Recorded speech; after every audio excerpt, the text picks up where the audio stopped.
Praise the Lord. आज के हमारे ऑनलाइन सर्विस में आप सबको स्वागत है।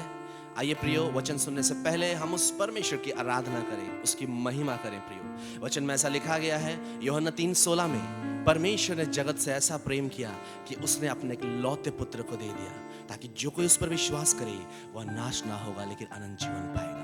निश्चित तौर से प्रियो, इस वचन के अनुसार हम ये जान सकते हैं ओ कितना गहरा उसका प्यार है। प्रियो, निश्चित तौर से प्रियो, उसका प्यार जो है वो सागर से भी गहरा है। ओह, आज आपसे मैं कहना चाहता हूं, वो यीशु मसीह आपसे बहुत प्यार करता है। ओह यस, गहरे प्यार से तूने प्यार किया, गहरे प्यार से तूने प्यार किया, माँ से गहरा है प्यार तेरा, माँ से गहरा है प्यार तेरा। गहरे प्यार से तूने प्यार किया, गहरे प्यार से तूने प्यार किया, माँ से गहरा है प्यार तेरा, माँ से गहरा है प्यार तेरा।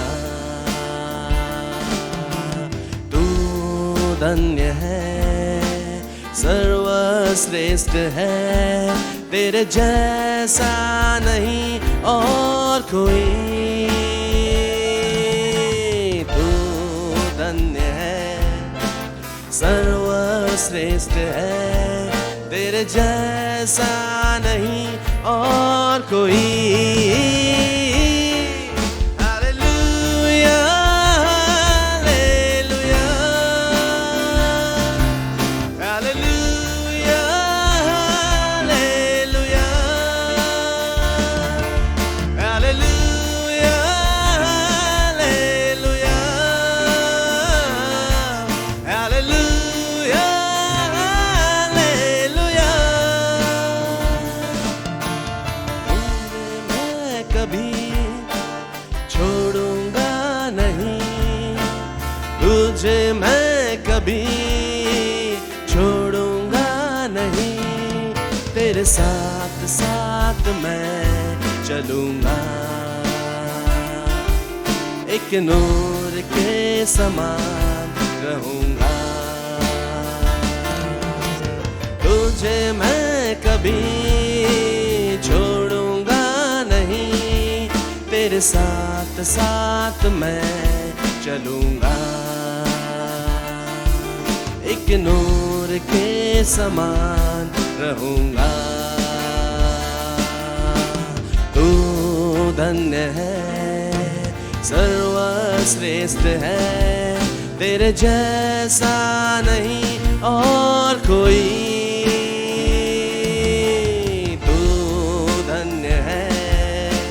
सर्वश्रेष्ठ है, तेरे जैसा नहीं और कोई। हालेलुया, हालेलुया,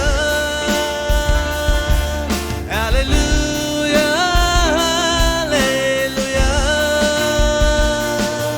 हालेलुया, हालेलुया,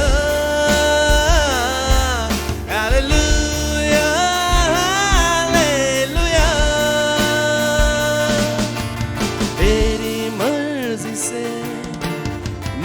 सदा चलूं, तेरी मर्जी से मैं सदा चलूं, तेरे साथ साथ मैं चलूंगा,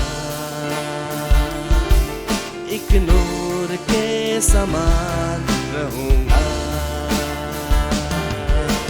तेरी मर्जी से मैं सदा चलूं, तेरे साथ साथ मैं चलूंगा, एक नूर के समान रहूंगा।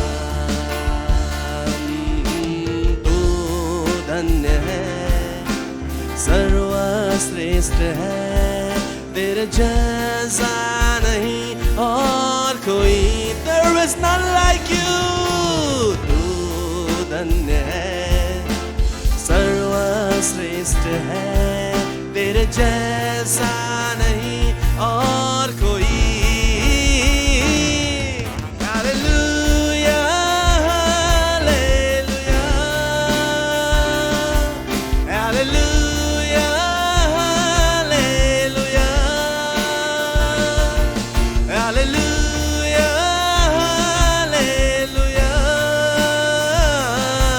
hallelujah, hallelujah. आइए प्रिय, हम अपने आंखों को हम बंद करें और हम प्रार्थना करें. प्रभु, हम धन्यवाद देते हैं इस घड़ी समय दास के मुख से हम वचन सुनने जा रहे हैं. निश्चित तौर से प्रभु, दास को आपने अभिषेक किया है वचन प्रचार करने के लिए. निश्चित तौर से प्रभु, जब वो वचन प्रचार करते हैं प्रभु, प्रतिजन के हृदय में वो वचन बस जाए. यीशु के नाम से सबको आशीष कीजिएगा. यीशु के नाम से प्रार्थना मांगते हैं, आमीन. Praise the Lord. Welcome to the Otsa of Manna. परमेश्वर ने एक और मौका दिया आप लोगों के बीच में एक नया विषय को लेकर बातचीत करने के लिए. आप सबों को धन्यवाद देते हैं. पिछले दिनों में आपने हमारे इस जितने भी प्रचार हुए हैं और शिक्षाएं दी गए हैं और उसको आप लोगों ने सुना और बहुत सारे लोगों ने समझा है और आशीषित हुआ है. धन्यवाद देते हैं आप लोगों के फीडबैक्स के लिए और आप लोग हमें उत्साहित कर रहे हैं. हमारे लिए प्रार्थना निरंतर करते रहिए. Praise the Lord, praise the lord, hallelujah. आइए छोटा सा दुआ करते हैं और आज के विषय में हम लोग जाएंगे. प्रभु, इस समय हम परमेश्वर पिता एक नया विषय में बातचीत करने के लिए जा रहे हैं. यह परमेश्वर हर एक के श्रोताओं को प्रभु परमेश्वर तो आशीषित कर. कानों को खोल प्रभु जी, बुद्धि की खोल प्रभु जी, समझ को दे प्रभु जी. हमारी भी तो मदद कर ताकि प्रभु जी हम अच्छी तरह समझाने पाएं और वे लोग अच्छी तरह से समझने पाएं प्रभु जी. आपका आत्मा हमें कब्जा में ले लॉर्ड. यीशु मसीह के सामर्थ्य नाम से मांगते हैं, सुनिए अदय से स्वर्ग राज्य में ग्रहण कीजिए. आमेन, आमेन, आमेन. आज जिस विषय में हम बात करने जा रहे हैं वो है world of criticism part 1. World of criticism यानी आलोचना का संसार. ये वर्ल्ड, ये दुनिया में आलोचना होती है. ओके, आलोचना होती है. इसका संसार ये कैसा है, इसके विषय में हम लोग देखेंगे. और आज हम पार्ट 1 हम लेकर आ रहे हैं. पार्ट 2 और कुछ बचेगा तो पार्ट 3 तक हम जा सकते हैं. देखते हैं परमेश्वर हमको इन दिनों में क्या बातें करती है. तो वर्ल्ड ऑफ क्रिटिसिज्म में, आलोचना के संसार में जो थीम को आज जिसके विषय में हम स्टडी करेंगे वो है नेगेटिव क्रिटिसिज्म, ए डेडली वेपन. जो विनाशकारी आलोचना है वो कैसे एक घातक हथियार है, वो कैसे एक घातक हथियार है जिसको कि शैतान इस्तेमाल करता है. इसके विषय में हम लोग चर्चा करेंगे, देखेंगे. इसलिए आप आखिरी तक बने रहिए और सुनते रहिए. ढेर सारे नई बातों को आपको सीखने को मिलेगा, सुनने को मिलेगा. हमें भी बहुत सारे नई बातें पता चली है. मेरे प्यारे भाई और बहनों, हम लोग इस संसार में रहते हैं, हम समाज में रहते हैं और जितने लोग हम लोग मसीह यीशु को ग्रहण किए हैं, हम लोग कलीसिया के अंदर में रहते हैं और प्रतिदिन हम लोग कहीं ना कहीं से हम लोग आलोचनाओं को सुनते हैं. कई आलोचना तो सकारात्मक होती है, कई आलोचना जो होती है नकारात्मक होती है. इन दोनों बातों को हम बताएंगे. इससे पहले कि हम भीतर जाएं, मैं ये आपको क्रिटिसिज्म जो शब्द है इसको डिफाइन करना चाहूँगा या तो इसके विषय में बताना चाहूँगा. ये जो क्रिटिसिज्म शब्द है, आज हम एक आत्मिक प्लेटफॉर्म से इसका प्रचार कर रहे हैं, लेकिन ये शब्द जो है आपको बाइबल में एग्जैक्टली क्रिटिसिज्म वर्ड नहीं मिलेगा, क्रिटिसिज्म शब्द नहीं मिलेगा. लेकिन हम लोग इसको आत्मिक पटल से और बाइबल के पटल से जब देखेंगे तो उसका मतलब क्या होता है उसको हम लोग बाद में देखेंगे. पहला इसका डिक्शनरी जो मीनिंग है वो क्या होता है. क्रिटिसिज्म अंग्रेजी में इसका डिक्शनरी मीनिंग होता है the expression of disapproval of someone or something on the basis of perceived fault or mistake. यानी एक अभिव्यक्त करना. कैसे, किस चीज के लिए? जहां पर किसी चीज के ऊपर में या तो किसी व्यक्ति के ऊपर में आपने कुछ गलत चीज देखा या तो भूल देखा, उसको अभिव्यक्त करना, उसको क्रिटिसिज्म कहते हैं. ये अंग्रेजी का डिक्शनरी है. और हिंदी में आप क्रिटिसिज्म शब्द में जाएंगे तो आपको मिलेगा आलोचना और भी शब्द मिलते हैं. दोष अनुसंधान, ये मिलेगा आपको। आलोचना या तो दोष अनुसंधान, ये शब्द आपको मिलेगा, हिंदी में मिलेगा। ये जो शब्द है क्रिटिसिज्म, कई बार इस शब्द को सुनते हैं तो हम लोग सोचते हैं कि जितने भी नकारात्मक बातें होती हैं ये क्रिटिसिज्म में होती हैं, आलोचना में होती हैं। नहीं प्यारो, ये जो शब्द है इसमें नकारात्मक आलोचना भी होती है, सकारात्मक आलोचना भी होती है। इसको हम अंग्रेजी में दो भाग किए हैं, जैसे कंस्ट्रक्टिव क्रिटिसिज्म यानी रचनात्मक आलोचना, रचनात्मक आलोचना जिसको हम अंग्रेजी में कहेंगे कंस्ट्रक्टिव क्रिटिसिज्म, और दूसरा है डिस्ट्रक्टिव क्रिटिसिज्म यानी विनाशकारी आलोचना। आलोचना दो टाइप के होते हैं। हम लोग बहुत सारे बातों को लेकर आलोचना करते हैं, अपना अभिव्यक्ति को प्रकट करते हैं, कोई भी चीज को लेकर कर सकते हैं या कोई व्यक्ति को लेकर करते हैं। वो सकारात्मक भी हो सकती है, वो नकारात्मक भी हो सकती है, वो रचनात्मक हो सकती है या तो वो घातक हो सकती है, विनाशकारी आलोचना हो सकती है। तो हम लोग जो विषय में आज चर्चा कर रहे हैं उसमें हम लोग विनाशकारी आलोचना क्या होता है, ऐसे आलोचना, ऐसे अभिव्यक्ति, ऐसे बातें जो आलोचना करते हैं किसी विषय में, किसी व्यक्ति के विषय में या तो कोई चीज के विषय में, और विशेष करके कोई व्यक्ति के विषय में, इसको हम लोग चर्चा करने जा रहे हैं। और ये कैसे घातक होती है इसको हम लोग देखेंगे। Praise the Lord. आप लोग बने रहिए, और जितने लोग जुड़ चुके हैं आप लोग शेयर कीजिए। फेसबुक में देख रहे हैं आप वॉच पार्टी कर सकते हैं, और जितने लोग यूट्यूब में देख रहे हैं और नया है आप लोग सब्सक्राइब कीजिए और हमारे पेज को, फेसबुक पेज को फॉलो भी कर सकते हैं। Hallelujah, praise God. आम तौर में आज हमने क्यों डिस्ट्रक्टिव यानी विनाशकारी आलोचना के विषय में क्यों बात करना चाहा, क्योंकि जो समस्या है हम उसके विषय में बात करेंगे। अगर सकारात्मक रचनात्मक क्रिटिसिज्म है, आलोचना है, तो अच्छी बातें हैं, उसका तो फल अच्छा आएगा, उसको हम चर्चा नहीं कर रहे हैं। विनाशकारी आलोचना क्या होता है, कैसे होता है, इन तमाम बातों को इन दिनों में हो सकता है पार्ट 1 पार्ट 2 में हम लोग मिलाकर हम लोग उसको देखें। आमतौर में हम लोग इस संसार में, और विशेष करके जब हम लोग मसीह को ग्रहण किए हैं, बॉडी ऑफ क्राइस्ट में, यीशु मसीह के देह में, हम लोग विनाशकारी आलोचना को हम लोग देखने को पाते हैं। इसको हम लोग देखेंगे।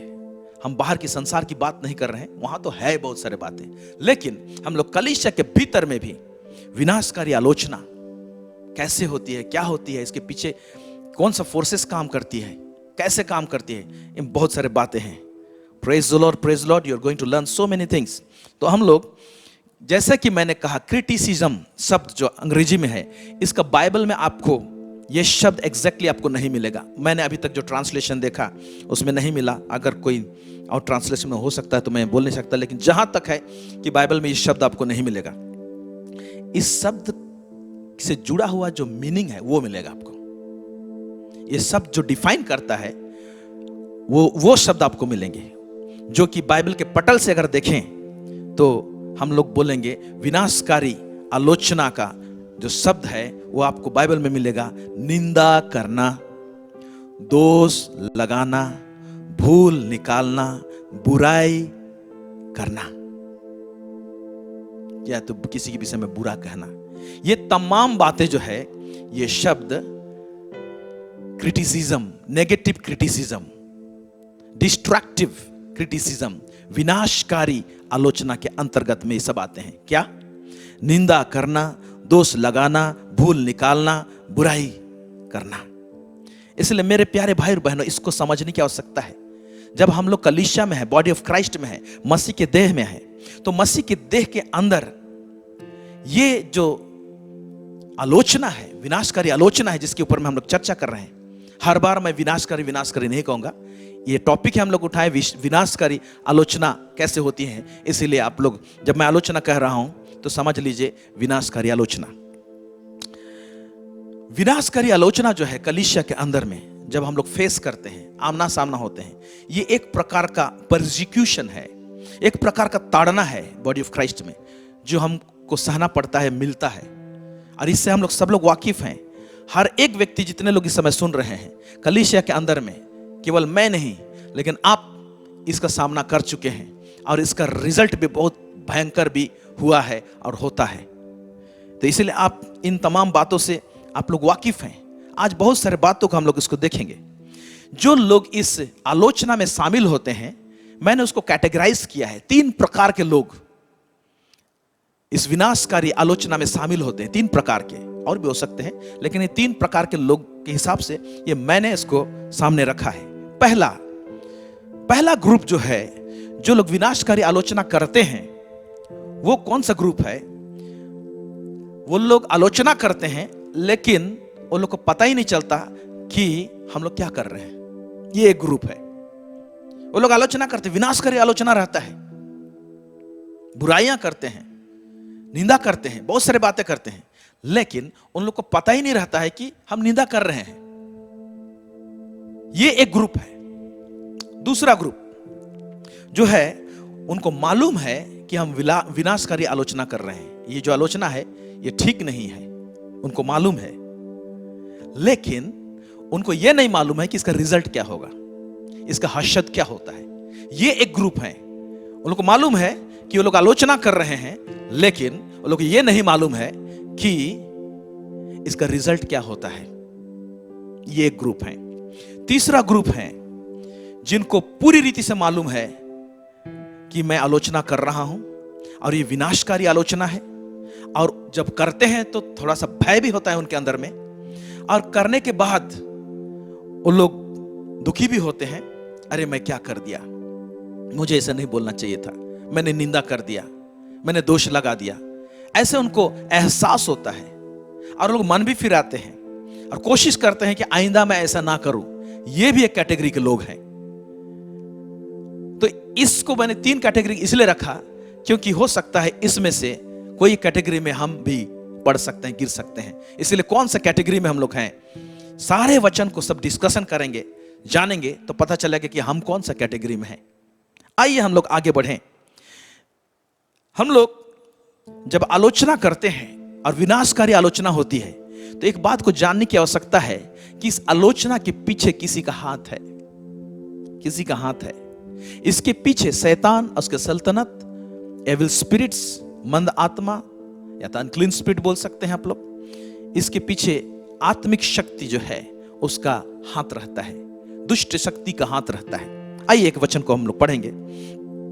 यहां पर एग्जैक्टली डायरेक्ट नहीं लिखा हुआ है, लेकिन यहां पर 4 कैटेगरी जो है दुष्ट शक्तियों का, शैतान का, सल्तनत का 4 कैटेगरी के रूप में कैटेगराइज किया गया है। वो इफिसी 6 उसका 12 में लिखा हुआ है। यहां पर देखते हैं क्या लिखा है। क्योंकि हमारा यह मलयुद्ध लहू और मांस से नहीं, परंतु प्रधानों से और अधिकारियों से और इस संसार के अंधकार के हाकिमों से और उस दुष्टता की आत्मिक सेनाओं से है जो आकाश में है। हाँ, यहाँ पर लिखा हुआ है, क्योंकि हमारा मलयुद्ध, लड़ाई जो है वो मांस और लहू से नहीं, इंसान से नहीं है, परंतु प्रधानों, ये ग्रुप है, और अधिकारियों, ये ग्रुप है प्रधानों के नीचे, और उसके बाद में इस संसार के अधिकार के हकीमों, ये ग्रुप है, और उस दुष्टता की आत्मिक सेनाओं से, ये दुष्टता, विकेडनेस, विकेड स्पिरिट, ये एक ग्रुप है। यही ग्रुप है इसके पीछे में, क्रिटिसिज्म के पीछे में, निंदा के पीछे में, विनाशकारी आलोचना के पीछे में कार्य करती है। इसीलिए जानने की आवश्यकता है। इफिसी 6:12 अंग्रेजी में क्या कहता है? For we wrestle not against flesh and blood but against principalities, against powers, against the rulers of the darkness of this world, against spiritual wickedness in high places. आसमान में सब काम करती हैं। मेरे प्यारे भाई और बहनों, हम लोगों को कई बार पता नहीं चलता है कि जब हम लोग आलोचना करते हैं तो, क्योंकि हम लोग इन स्पिरिट्स को देखते नहीं हैं, लेकिन आपको मुझे सजग रहना है कि ये जो है हम हमारे पीछे लगती हैं, ये आत्मिक सेना सब लगती है हमारे पीछे, विकेड स्पिरिट सब हमारे पीछे लगती है, और ये सब हमारे क्रिटिसिज्म के पीछे, इस विनाशकारी आलोचना के पीछे केवल एक स्पिरिट काम नहीं करता है, ढेर सारे स्पिरिट काम करते हैं। दुष्ट आत्मा लोग ग्रुप में काम करते हैं। कैसे ग्रुप में काम करते हैं उसका चित्रण हमको बाइबल बताती है। तो यहां पर हम लोग देखते हैं, एक घटना को बताएंगे हम आपको। यहां प्रभु ने कहा है, एक वचन को लेकर आया है, ऐसे ही ग्रुप में नेटवर्किंग के साथ में दुष्ट आत्माएं काम करती हैं और आलोचना में भी ऐसे ग्रुप में होकर काम करते हैं। आइए हम लोग एक वचन को देखेंगे, मत्ती उसका 12 उसका 43 से 45। यहां पर क्या कहता है? जब अशुद्ध आत्मा मनुष्य में से निकल जाती है तो सूखी जगहों में विश्राम ढूंढती फिरती है और पाती नहीं। तब कहती है, मैं अपने उसी घर में जहां से निकली थी लौट जाऊंगी, और लौटकर उसे सूना, झाड़ा बुहारा और सजा सजाया पाती है। तब वह जाकर अपने से और बुरी 7 आत्माओं को अपने साथ ले आती है और वे उसमें बैठ कर वहां वास करती हैं। और उस मनुष्य की पिछली दशा पहले से भी बुरी हो जाती है। इस युग के बुरे लोगों की दशा भी ऐसी ही होगी। यहां पर देखिए क्या बोल रहा है। अगर किसी व्यक्ति के अंदर दुष्ट आत्मा है और दुष्ट आत्मा जब निकल कर जाता है उसे भगाया जाता है, वो दुष्ट आत्मा कहती है, बोलता है, और सोचो उसके पास प्लानिंग होता है, वो लोग समझते हैं, और निकलने के बाद वो बोलती है कि मैं लौट कर जाऊंगी जिस घर से मुझे निकाला गया है। और क्या करना चाहता है, उसका प्लानिंग देखिए। तब वह जाकर अपने से और बुरी 7 आत्माओं को अपने साथ ले आती है। अपने से बुरा, आप देख रहे हैं यहां पर एक बात, यानी आत्मिक जगत में दुष्टात्माओं का हिरार्की है, उसका ताकत में फर्क है, उसके बुराई में अलग अलग बुराई पाई जाती है। यहां कह रहा है अपने से और बुरी 7 आत्माएं, अपने से, यानी ये जो था दुष्ट आत्मा जो निकल के आया था थोड़ा सा कमजोर था, अभी बड़ा बड़ा और ताकतवर दुष्ट आत्माओं को ग्रुप के साथ में आएगा, 7 को लेकर आएंगे बोल रहा है। क्यों? क्योंकि वो चाहता है कि अभी जब 7 जन हम प्रवेश करेंगे तो वो इंसान जो हालत में पहले था उससे बदतर हालत अब होगा। हम लोग जब दुष्ट आत्मा के विषय में सोचते हैं तो हम लोग ये सोचते हैं कि जो पागल है उसको दुष्ट आत्मा पकड़ा है, जिसको मिर्गी हो रहा है उसको दुष्ट आत्मा पकड़ा है। मेरे प्यारे भाइयों बहनों, प्रभु के लोगों को जो यीशु मसीह को ग्रहण किए हैं उद्धारकर्ता के रूप में, हालांकि दुष्ट आत्मा प्रवेश तो नहीं करेगा, लेकिन ग्रुप ऑफ दुष्ट आत्माएं जो ग्रुप में है, नेटवर्क के साथ में, उनके जीवन में, हमारे जीवन में काम कर सकती है और करती है। भले हम पोजेस नहीं हो सकते हैं, हमारे अंदर में नहीं समा सकता है, लेकिन वो बाहर से काम करता है और भयंकर रीति से काम करता है जो कि पता नहीं चलता। ये लोगों नेटवर्किंग है और डिफरेंट काइंड ऑफ स्पिरिट्स हैं, दुष्टात्मा है। तो ये जो आलोचना जो होता है इसमें भी कई स्पिरिट्स काम करती हैं। उसको कौन कौन सा स्पिरिट काम करती है और कैसे काम करती है उसको आज नहीं बताएंगे, हम पार्ट 2 में बताएंगे आपको। लेकिन ये लोग, शैतान का स्ट्रेटजी कैसा है, किस तरीके से काम करता है, उन बातों को हम लोग देखेंगे। ये हथियार को कैसे चलाता है, वो ये घातक हथियार है, उसका हम लोग आज बेस से कुछ चीज को समझने की कोशिश करेंगे। एक बार आई थिंक पावर मिनिस्ट्री का ट्रेनिंग था उस समय, या तो कहीं पर प्रभु के बहुत जाने माने दास आज प्रभु के पास में है, डॉक्टर डीजीएस दिनाकरन, जब इस संसार में थे और पावर मिनिस्ट्री के ट्रेनिंग में बताते थे, और बहुत सारे आप लोग सुने भी होंगे कहीं पर कैसेट्स में, उन दिनों में कैसेट्स मिलते थे। तो हमने सुना है कि एक बार वो अपना अनुभव को बताते हैं कि परमेश्वर ने से कहा कि आओ मैं तुम्हें शैतान के अड्डा को, उसके सल्तनत को दिखाता हूं कैसे है। और एक हाथ आया और उसे आत्मा में शैतान जहां पर विराजमान है वहां पर उस एरिया में लेकर गया।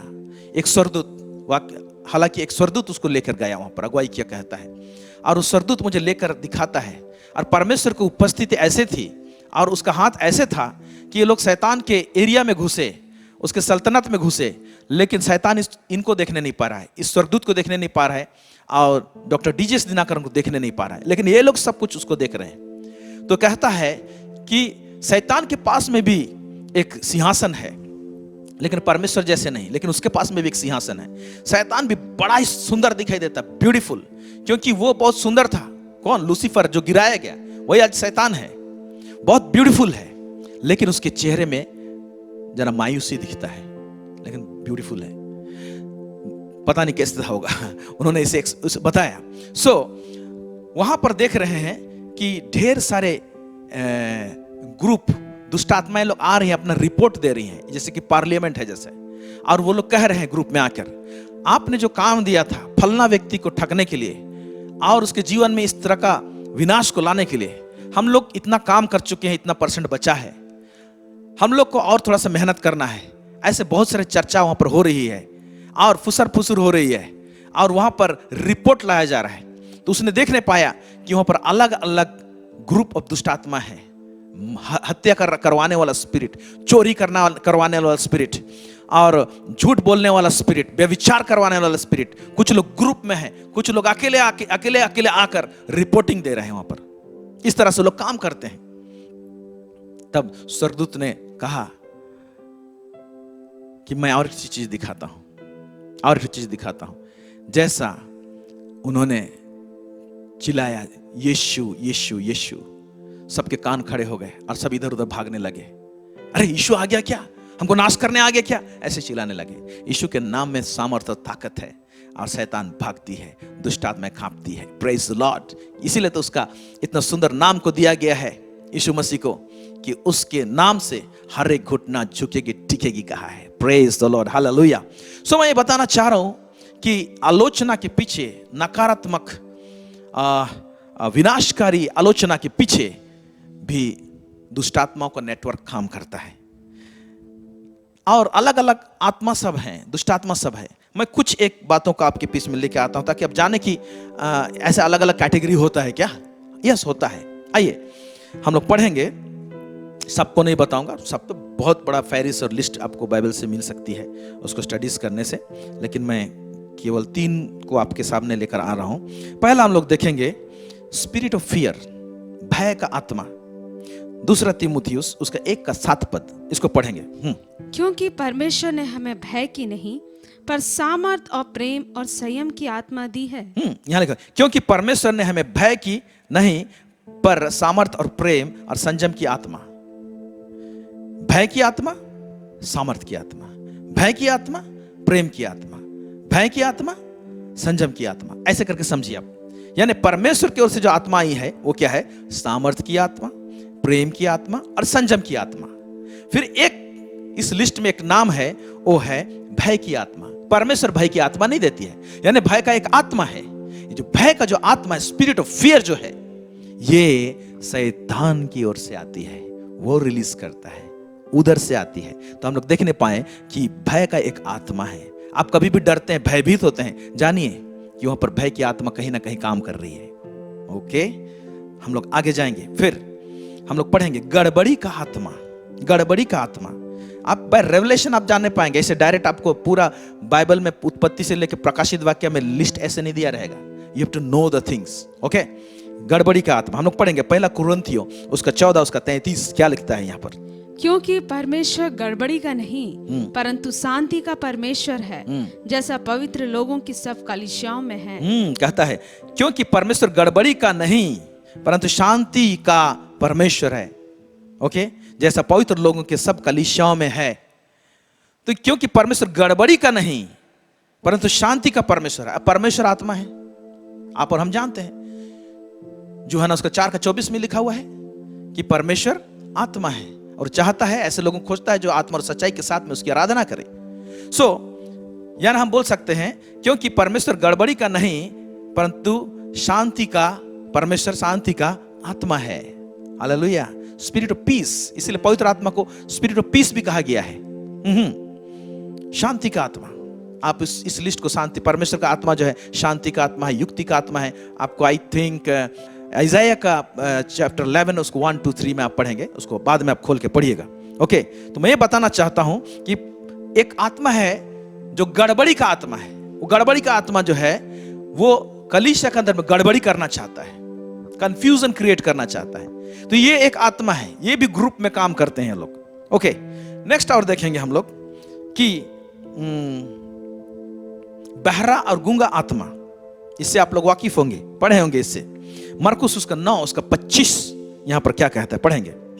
जब यीशु ने देखा कि लोग दौड़कर भीड़ लगा रहे हैं तो उसने अशुद्ध आत्मा को यह कहकर डांटा, हे गूंगी और बहरी आत्मा, मैं तुझे आज्ञा देता हूँ उसमें से निकल आ और उसमें फिर कभी प्रवेश ना करना। हाँ, एक बार क्या होता है, एक लड़के को जिसको गूंगी और बहरी आत्मा पकड़ी थी, उसको चेलों के पास में लेकर आते हैं, एक व्यक्ति लेकर आता है। उस समय यीशु मसीह नहीं रहता है, यीशु मसीह प्रार्थना करने के लिए गया रहता है पहाड़ में, और दुष्ट आत्मा को चेले लोग निकालने की कोशिश करते हैं और नहीं निकाल पाते हैं। तब यीशु मसीह आता है और ये व्यक्ति जो है, जो पिता जो है, कहता है कि मेरे बेटे को दुष्ट आत्मा सता रहा है, कृपया आप मदद कीजिए और इसको चंगाई दीजिए। तो यीशु मसीह वहां पर दुष्ट आत्मा को डांटता है, दुष्ट आत्मा कुछ बोलने की कोशिश करता है, उसको शांत करता है, और यीशु मसीह डांटता है और दुष्ट आत्मा निकलता है। यहाँ पर लिखा है, हे गूंगी और बहरी आत्मा, यहाँ पर साफ साफ, हे गूंगी और बहरी आत्मा, मैं तुझे आज्ञा देता हूं, उसमें से निकल जा और उसमें फिर कभी प्रवेश ना करना। ऐसे यीशु मसीह कहा और दुष्ट आत्मा निकला। और दुष्ट आत्मा निकलने समय में हम दुख देता है कि वो छटपटाता है, उसके मुंह से झांक निकलते हैं और छटपटाता है और दुष्ट आत्मा छोड़कर चला जाता है, मरा हुआ से जैसे पड़ा रहता है। फिर यीशु मसीह उसको पकड़ के उठाता है। ये सारे घटना यहाँ पर हुई है। उसके बाद में चेले लोग उसको एकांत में यीशु मसीह को पूछते हैं, क्या पूछते हैं? वो कहते हैं कि हे गुरु, हमने वो दुष्ट आत्मा को क्यों निकाल नहीं पाए, हम लोग क्यों नहीं निकाल पाए, हमने भी तो कोशिश किया। तो यीशु मसीह जवाब देते हैं, मरकुस उसका 9 उसका 28-29 में क्या लिखा है यहाँ पर? जब वह घर में आया तो उसके चेलों ने एकांत में उससे पूछा, हम उसे क्यों ना निकाल सके? हाँ। उसने उनसे कहा, यह जाति बिना प्रार्थना किसी और उपाय से नहीं निकल सकती। हाँ, यहाँ पर लिखा हुआ है, यह, उसने कहा यह जाति, माने एक काइंड है, एक टाइप का है, दुष्ट आत्मा है, बिना प्रार्थना से नहीं निकलती। और अंग्रेजी बाइबल में और स्पष्ट किया गया है, बिना प्रार्थना और उपवास से नहीं निकलती। कई एक दुष्ट आत्मा है जो प्रार्थना और उपवास प्रार्थना से वो निकलेगी बोल के कहता है। अंग्रेजी में लिखा हुआ है दिस काइंड। सो आत्मिक जगत में डिफरेंट काइंड ऑफ स्पिरिट्स हैं, डिमोनिक फोर्सेस हैं, ये सब ग्रुप में नेटवर्किंग करके काम करती है। तो विनाशकारी आलोचना में भी नेटवर्किंग के हिसाब से काम करते हैं। इस नेटवर्किंग कैसे होता है वो हम लोग सेकंड पार्ट में देखेंगे, इसीलिए आप बिल्कुल मिस मत कीजिएगा सेकंड पार्ट जब आएगा। ओके, सो मैं धीरे धीरे बताना चाहता हूं कि इसके पीछे में जो हम लोग आलोचना तो कर देते हैं, निंदा तो कर देते हैं, बुराई तो किसी का कर देते हैं, लेकिन हम लोग खुद इन सारे नेटवर्क का झांसा में आते हैं और इस सारे डिमोनिक नेटवर्क का इफेक्ट में आते हैं और काम करते हैं। तो सोचिए, हम प्रभु के लोग होके ये सारा डिमोनिक नेटवर्क, दुष्ट आत्मा का जो ये लोग का जो ग्रुप है, उसका असर में आके हम लोग के बुरा काम को हम लोग कर बैठते हैं। ये बहुत ही दुखद बात है और प्रभु को ये नहीं भाता, उसे अच्छी नहीं लगती है। आगे हम लोग देखेंगे। तो अब देखेंगे हम लोग एक्चुअली में शैतान को क्या चीज से प्रॉब्लम है, क्या चीज उसके लिए चैलेंज है, क्या चीज उसके लिए चैलेंज है। अब जानते हैं, वो वृक्ष जो फलदायी वृक्ष है परमेश्वर के राज्य में, वो शैतान के लिए चैलेंज है। एक फलदायी वृक्ष जो मसीह में फलदायी होता है, ये शैतान के लिए बहुत बड़ा चैलेंज है और वो चाहता है कि इस फलदायी वृक्ष को नष्ट करूं, फल समेत इस वृक्ष को मैं नष्ट करूं। उसका अटैक होता है। आइए हम लोग देखेंगे यूहन्ना 15 उसका 16, यहां क्या कहता है? तुमने मुझे नहीं चुना, परंतु मैंने तुम्हें चुना है और तुम्हें नियुक्त किया कि तुम जाकर फल लाओ और तुम्हारा फल बना रहे, कि तुम मेरे नाम से जो कुछ पिता से मांगो वह तुम्हें दे। एक पावरफुल वचन है ये। यहां पर देखिए, तुमने मुझे नहीं चुना परंतु मैंने तुम्हें चुना है। अब इसमें कॉलिंग है, चुनाव है परमेश्वर का। फिर कहता है तुम्हें नियुक्त किया है, अपॉइंट किया गया है। ओके, हमको अपॉइंटमेंट मिला है। फिर क्यों अपॉइंटमेंट मिला है? कि तुम जाकर फल लाओ और तुम्हारा फल बना रहे, फल बना रहे, फल गिरने ना पाए, फल नष्ट ना होने पाए, भरपूरी के हमेशा हर सीजन में फल लगा रहे, 24 घंटा फल लगा रहे। कहने का तात्पर्य, फिर जब फल बना रहेगा तो एक बहुत बड़ा जबरदस्त रिजल्ट होगा। क्या बोलता है? और तुम मेरे नाम से जो कुछ पिता से मांगोगे वह तुम्हें दे, जो कुछ। तो ये फल के कारण से प्रेयर रिक्वेस्ट बहुत तगड़ा हो जाता है। इस फल के कारण से प्रार्थना का निवेदन यीशु मसीह के नाम में बहुत जबरदस्त हो जाता है, पिता उसको ग्रांट करता है। तो सोचिए, हम फलदायी पेड़ के रूप में जब रहते हैं, हमारा फल बना रहता है, तो अब हम दुआ करते हैं, प्रार्थना करते हैं, तो इस संसार में हम लोग कितना बड़ा चैलेंज शैतान के लिए है। इसीलिए मेरे प्यारे भाई और बहनों, शैतान चाहेगा पेड़ को नष्ट करने के लिए, फल को नष्ट करने के लिए। अब फल का बात जब करते हैं हम लोग पेड़ में, हम लोग एक आत्मिक वृक्ष हैं, आत्मिक वृक्ष हैं। फल बोलने से आप भले काम एक फल है, लेकिन केवल उसको फल नहीं बोल सकते, बहुत सारा आत्मिक फल सब हैं। तो एज ए होल मैं फल को भी बोल रहा हूं। हम एक आत्मिक पेड़ हैं जो फलदायी वृक्ष के रूप में प्रभु देखना चाहता है और हमारा फल बना रहे। फल, कौन सा फल को लोग खाएंगे? पेड़ में फल हो सकते हैं, मालूम है आपको? कई अमरूद के पेड़ में अमरूद होते हैं, लेकिन सीजन क्रॉस हो जाता है। अमरूद तो पूरा दिखाई देता है, लेकिन वो कच्चा रहता है, वो पकता नहीं है। तो ये भी एक फल है। फल तो है लेकिन कच्चा है, खाने लायक नहीं है, कस्सा बोलते हैं जिसको। ओके, मीठापन नहीं रहेगा, लेकिन फल तो है।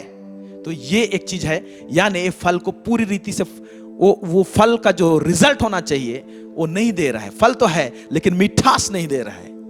आज हम लोग आत्मिक पेड़ होने के साथ साथ में हमारे साथ में भी वो पकता नहीं है, और कुछ पकता है तो ज्यादा समय तक बना नहीं रहता है। क्यों? क्योंकि शैतान के कुछ अटैक में आता है, उसको कमजोर कर देता है, उस फल को गिराने की कोशिश करता है। वो अटैक करता है, पेड़ को अटैक करता है, ताकि नेक्स्ट सीजन में फल ना आए। हो सकता है इस सीजन में फल लाए, इसीलिए बने रहने की बात बोल रहा है। प्रभु चाहता है हर सीजन में फल रहे, इस सीजन में भी फल दिखाई देने पाए, नेक्स्ट सीजन में दिखाई देने पाए। हम लोग उस पेड़ के समान नहीं है कि सीजन में फलता है, लेकिन प्रभु चाहता है कि हम लोग को जो आत्मिक पेड़ हैं, हम लोग हर सीजन में फलें। इसीलिए कहता है बना रहे, हमेशा रहे। मेरे प्यारे भाई बहनों, इसलिए शैतान का अटैक होता है। तो शैतान जो है वो कैसे काम करता है, कौन सा प्रिंसिपल से काम करता है? अटैक में भी वो प्रिंसिपल इस्तेमाल करता है, एक नियम इस्तेमाल करता है। और नियम जो है वो परमेश्वर से ही चोरी किया है। शैतान का अपना कुछ भी नहीं है, इतना कंगाल है, उसके पास नियम भी नहीं है। नियम भी कॉपी पेस्ट करता है, वो कॉपी पेस्ट करता है, वो लेता है। अभी देखते हैं हम लोग यहां पर, आपने कभी अंदाजा नहीं किया होगा इस वचन को। ओके, अभी जब हम जा रहे हैं, अभी कुछ वचनों को एक्सप्लेन करेंगे, विल गो डीपर। सो इसलिए आपने कान खड़े रखिए और अपने नजर, बाइबल नहीं खोलें तो बाइबल खोलिए। आप अगर घर में तो बाइबल खोल के बैठिए, हम बता रहे हैं, आप खोलिए। ओके, या तो अभी मत खोलिए, हम बाद में उसको स्टडी कीजिएगा, ध्यान से सुनिए। ओके, आइए हम देखते हैं एक वचन को, मत्ती उसका 12 उसका 33। यहां क्या लिखता है? यदि पेड़ को अच्छा कहो तो उसके फल को भी अच्छा कहो। ये एक आत्मिक नियम है, परमेश्वर बोल रहा है, ध्यान से सुनिए। हाँ, या पेड़ को निकम्मा कहो तो उसके फल को भी निकम्मा कहो, क्योंकि पेड़ अपने फल ही से पहचाना जाता है। पेड़ अपने फल से पहचाना जाएगा। तो पेड़ रहेगी तो फल आती है, और फल से पेड़ पहचाना जाता है। शैतान क्या टारगेट करेगा? ओके, कि मैं पेड़ को ही नष्ट कर दूं, फल आएगा ही नहीं। वो व्यक्ति को ही नष्ट कर दूं जो आत्मिक पेड़ है, फल आएगा नहीं। यहां तक उसका सोच विचार है। तो उस वृक्ष को कैसे नष्ट करता है? अभी देखिए यहां पर, यदि पेड़ को अच्छा कहो तो उसके फल को भी अच्छा कहो, और पेड़ को निकम्मा कहो तो उसके फल को भी निकम्मा कहो। अंग्रेजी में से लिखा हुआ है, मैं देख रहा था, मुझे बड़ा अचंभा लगा। मैथ्यू 12:33, वही वचन को अंग्रेजी में पढ़ रहा हूं। Either make the tree good लिखा हुआ है, कहो नहीं लिखा हुआ है। Make the tree good and his fruit good, or else make the tree corrupt and his fruit corrupt, for the tree is known by his fruit। यहां पर लिखो make the tree good। इसका मतलब एक पेड़ को अच्छा बनाओ, make बनाओ, ताकि उसका फल भी अच्छा निकलेगा। या तो एक पेड़ को भ्रष्ट बनाओ ताकि उसका फल भी भ्रष्ट निकलेगा। बड़ा अजीब बात है ना? क्यों? मत्ती 7:18 में लिखा है, इसको मैं पढ़ रहा हूं। अच्छा पेड़ बुरा फल नहीं ला सकता। अब देखिए यहां पर पेड़ को इंपॉर्टेंस दिया गया है और कहा गया अच्छा पेड़ बुरा फल नहीं ला सकता, और ना निकम्मा पेड़ अच्छा फल ला सकता है। यानी अच्छा फल लाने के लिए अच्छा पेड़ होना चाहिए। इसलिए पेड़ का बनना जरूरी है, पेड़ का गठन जरूरी है, पेड़ अच्छा होना जरूरी है ताकि अच्छा फल लाएगा, क्योंकि अच्छा पेड़ अच्छा फल ही लाएगा, ये बोल रहा है। ये सब आत्मिक नियम है। तो शैतान का क्या अटैक रहेगा कि मैं पेड़ को खराब करूं ताकि उसका फल भी खराब निकले। तो हम लोग इस जगत में शैतान के उस अटैक में आते हैं। तो ऊपर वाले हिंदी में जिस तरह से कहा गया है, यदि पेड़ को अच्छा कहो तो उसके फल को भी अच्छा कहो। तो शैतान क्या करता है, लोगों के जुबान में उन निंदा की बातों को रख के एक पेड़ को बुरा कहने, उसके लिए बुराई कहने के लिए उकसाता है। और इतना बुराई किया जाता है उस पेड़ को, उस आत्मिक पेड़ को। वो अच्छा फल लाता रहता है, लेकिन बुराई कह कह के इतना अटैक किया जाता है कि वो पेड़ अगर जिसके विषय में बुराई किया जा रहा है, अगर वो सेंसिटिव ना रहे और बुरा बातों को सुन ले तो हताश हो जाएगा, निराश हो जाएगा, और पेड़ भी धीरे से खराब हो सकता है। जब खराब होगा तो उसका फल भी खराब निकलेगा। ये शैतान का स्ट्रेटजी है। पेड़ को भला कहो तो उसका फल को भी भला कहो। तो पेड़ के विषय में शैतान का अटैक है।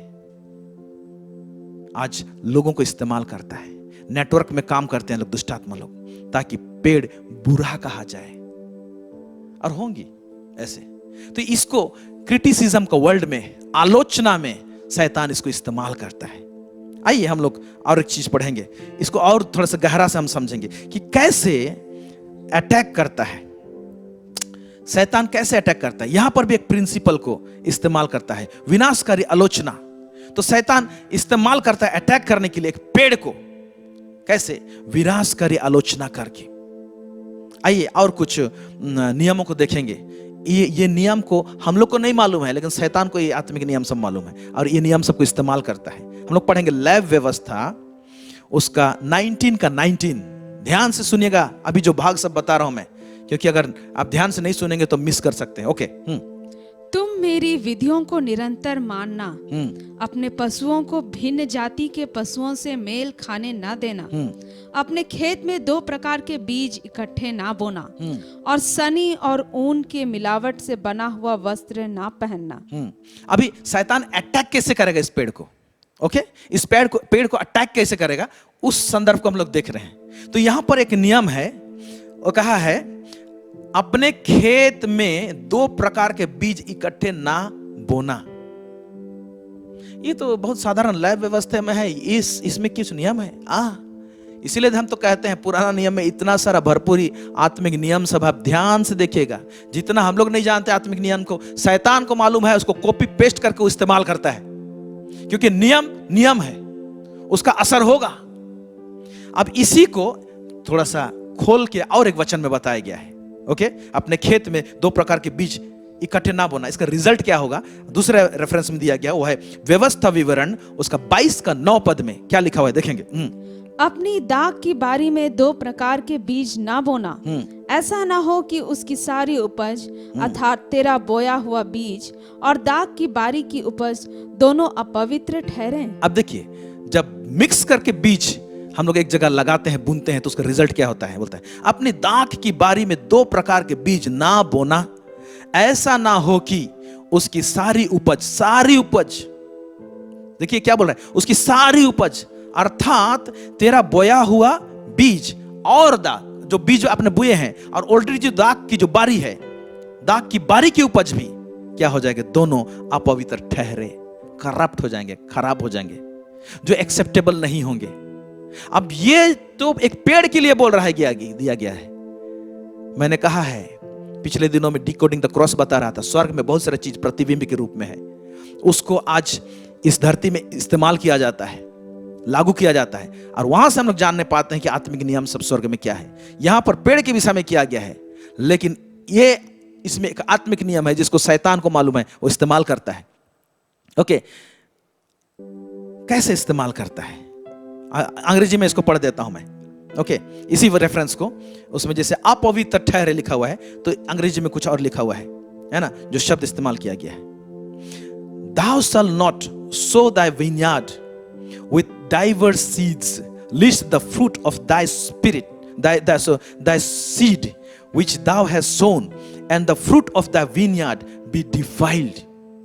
दो प्रकार के बीज नहीं बुनना एक जगह में, नहीं तो जो फसल हो जाएगा वो अशुद्ध होगा, यानी वो इस्तेमाल करने लायक नहीं होगा, वो नष्ट हो जाएगा। मेरे प्यारे भाई और बहनों, मैं इसको जब स्टडी कर रहा था तो मैं थोड़ा सा सर्च मारा। सर्च मारने से एक तो बड़ा चौंकाने वाला चीज आया। ये जो चीज है, नियम, क्यों ऐसे लिखा हुआ है दो प्रकार का बीज नहीं बुनना? क्या होता है ऐसे बुनने से? साइंटिफिकली कुछ होता है।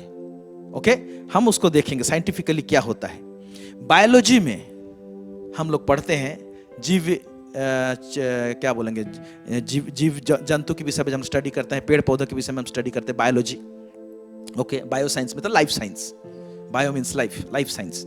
सो उसमें एक प्रक्रिया है, जैविक प्रक्रिया है, जिसको अंग्रेजी में, हिंदी में मुझे नहीं मालूम, अंग्रेजी में एलिलोपैथी बोलते हैं, एलिलोपैथी।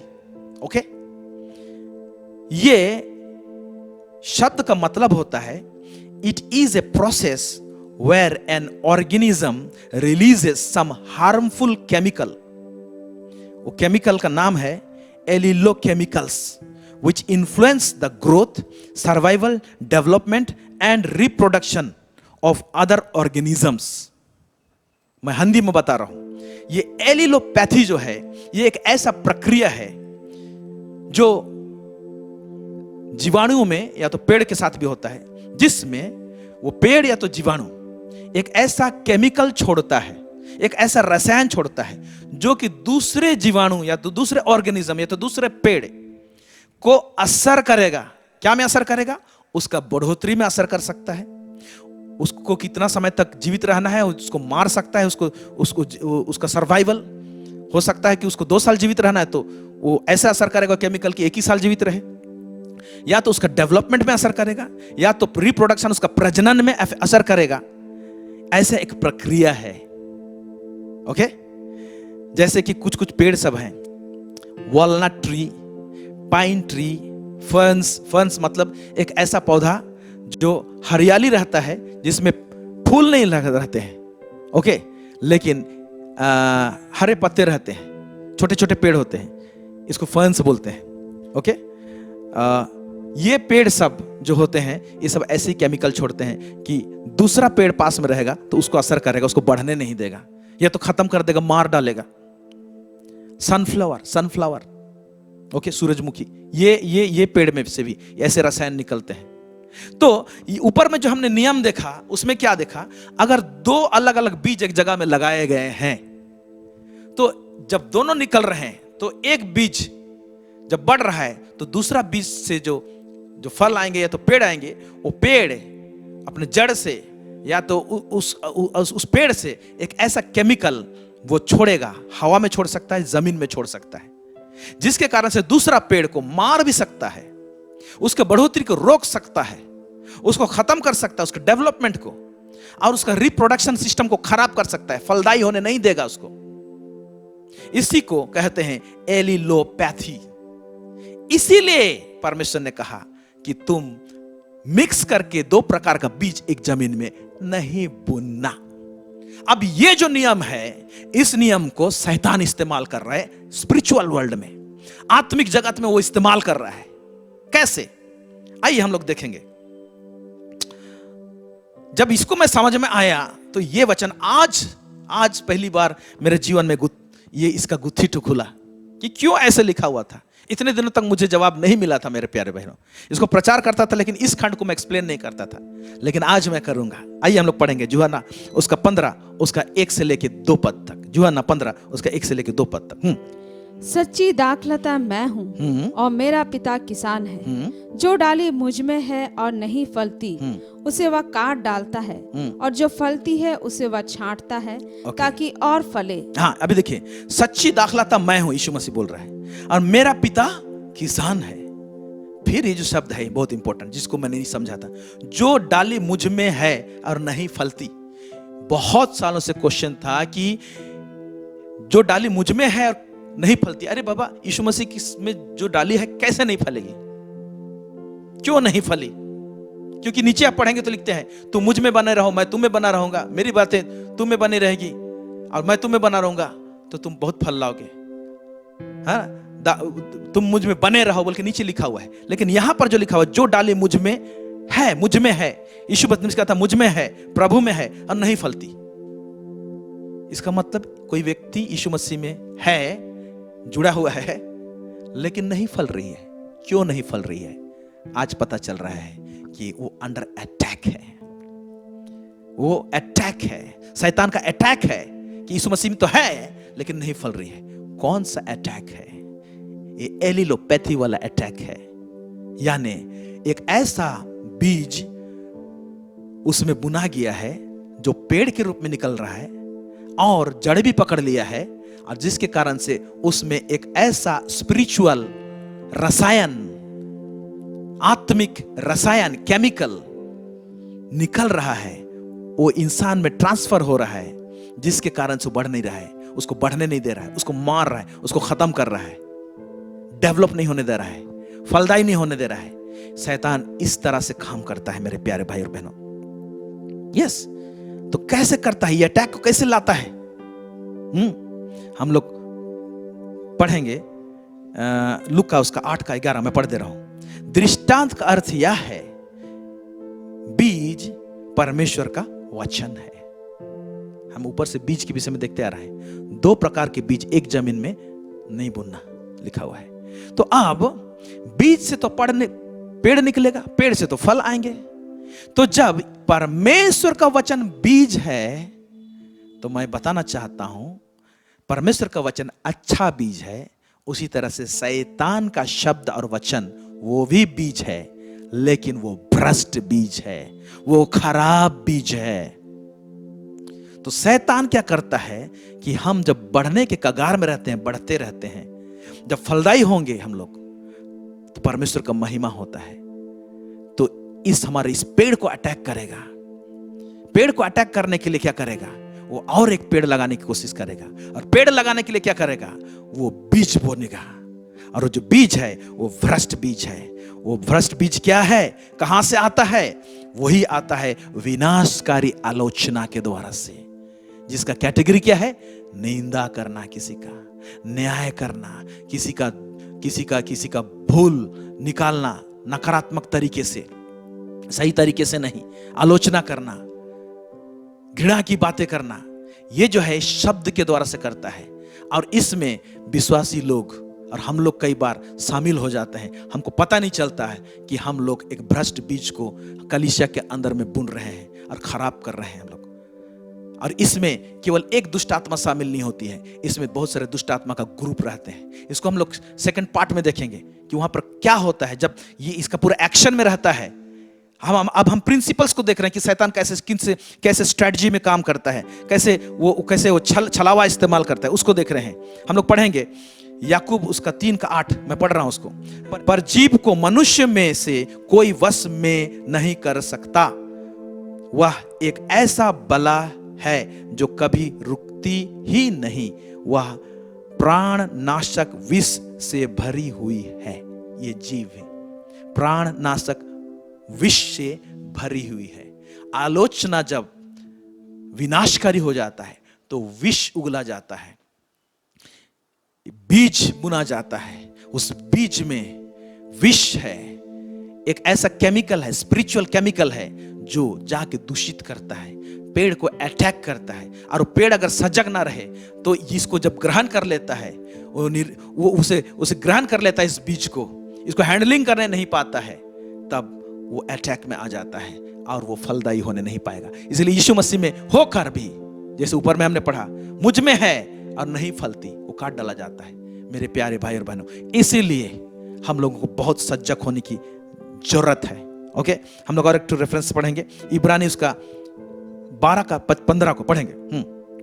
ध्यान से देखते रहो, ध्यान से देखते रहो, ऐसा ना हो कि कोई परमेश्वर के अनुग्रह से वंचित रह जाए, या कोई कड़वी जड़ फूट कर कष्ट दे और उसके द्वारा बहुत से लोग अशुद्ध हो जाएं। हाँ, यहाँ पर लिखा हुआ है ध्यान से देखते रहो, ऐसा ना हो कि कोई परमेश्वर के अनुग्रह से वंचित रह जाए। कैसे परमेश्वर के अनुग्रह से कोई व्यक्ति वंचित रह सकता है? यहाँ पर या कोई कड़वी जड़, कड़वाहट का जड़, यानी कड़वाहट एक पेड़ निकलने वाला है, पहले जड़ पकड़ रहा है, और ये पेड़ निकलने से पहले क्या हुआ है, बीज बुना गया है। वो बीज कैसे बुना गया है? एक इंसान के अंदर में कड़वाहट कैसे आ जाता मालूम?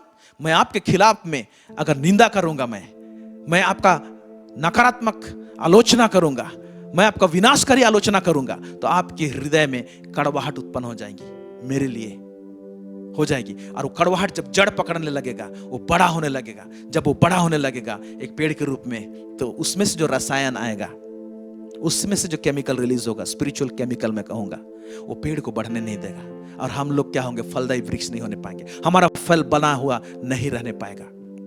मेरे प्यारे भाई और बहनों, अंग्रेजी में इसे लिखा हुआ है, looking diligently lest any man fail of the grace of God, lest any root of bitterness springing up trouble you and thereby many be defiled. अब इसको नेक्स्ट पार्ट में हम इसको एक्सप्लेन करेंगे। यहाँ पर लिखा हुआ है कि जब वो कड़वी जड़ फूट कर निकलती है, कड़वाहट निकलती है, तो उसे कहता है, और उसके द्वारा, उस जड़ के द्वारा और उस कड़वाहट के द्वारा बहुत से लोग अशुद्ध हो जाएं।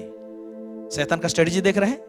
वो किसी एक व्यक्ति के अंदर में इस बीज को बुना, और उसके अंदर में कड़वाहट आया, तो फिर बाद में दूसरों को भी वो दूषित करेगा।